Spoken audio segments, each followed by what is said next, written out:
নমস্কার বন্ধুরা, আমার এই ছোট্ট চ্যানেলটিতে সকল বন্ধুকে জানাই অনেক স্বাগত ও ভালোবাসা।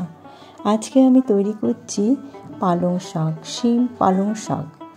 এটা তৈরি করা ভীষণ সহজ আর সময়টাও খুব কম। প্রথমে আমি জিরেটা একটু হালকা কাঠখোলায় ভেজে নিয়েছি, দিয়ে তেলের মধ্যে দিয়ে দিলাম। আর পালং শাক আর শিমটা আগেই দেখিয়ে দিয়েছি, ছোট্ট ছোট্ট করে কেটে নিয়েছি। জিরেটা হালকা বেশ হয়ে গেলে, তেলটাও হয়ে গেলে একটা লঙ্কা দিয়ে দিলাম। এরপর আমি কুচিয়ে রাখা যে ছোট্ট শিমগুলো কেটেছিলাম, ওই শিমগুলোকে বেশ ভালো করে নিয়ে নেব। গরম ভাতের সাথে ভীষণ ভালো লাগে খেতে। তোমরা একবার ট্রাই করে দেখবে, আর ভালো লাগলে অবশ্যই কমেন্ট করবে। এরপর আমি শিমগুলোকে নেড়ে নিয়ে ওর মধ্যে পরিমাণ মতো হলুদ দিয়ে দিলাম। এখনও পর্যন্ত কিন্তু নুন দিইনি। নুনটা যদি দিই তাহলে প্রচুর জল বেরিয়ে যাবে, সেই জন্য নুনটা দিইনি।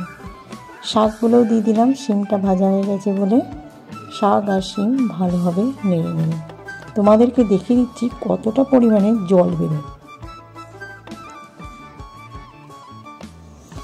দিয়ে দিলাম অল্প পরিমাণে একটু চিনি।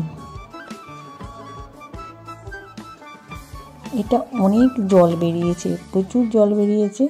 এরপর জলটা শুকিয়ে গেলে দিয়ে দিলাম নুন দিয়েও আরেকটু জল বেরোবে।